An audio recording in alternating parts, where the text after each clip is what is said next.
चैत कुआर मैया धरती पे आवे हो पुजारी लगवाना, हो पुजारी लगवाना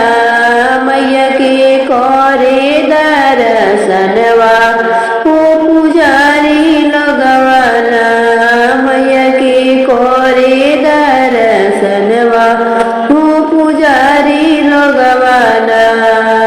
मैया के दर्शन करे बलिया की बिटुइया हो कि साझे भोरे ना, हो कि साझे भोरे ना गूथे मैया के हरवा, हो कि साझे भोरे ना गूथे मैया के हरवा, हो कि साझे भोरे ना।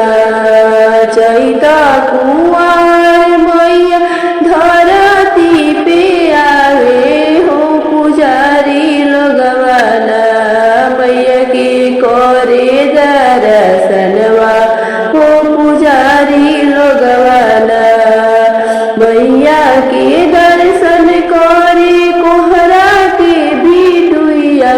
हो कि साझे भोरे ना,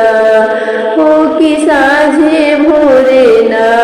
गढ़े मोटिया के कलसा, हो कि साझे भोरे ना। चैत कुआर मैया धरती पे आवे हो पुजारी लगवाना मैया के करे दर्शनवा, हो पुजारी लगवाना मैया के दर्शन करे अहिरा के बिटुइया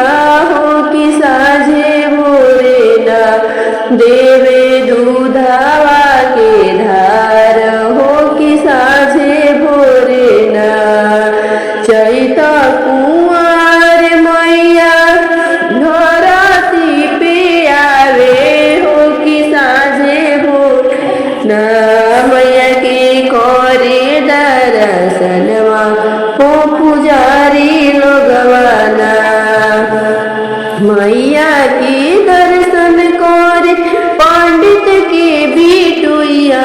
हो कि साझे भोरे ना, हो कि साझे भोरे ना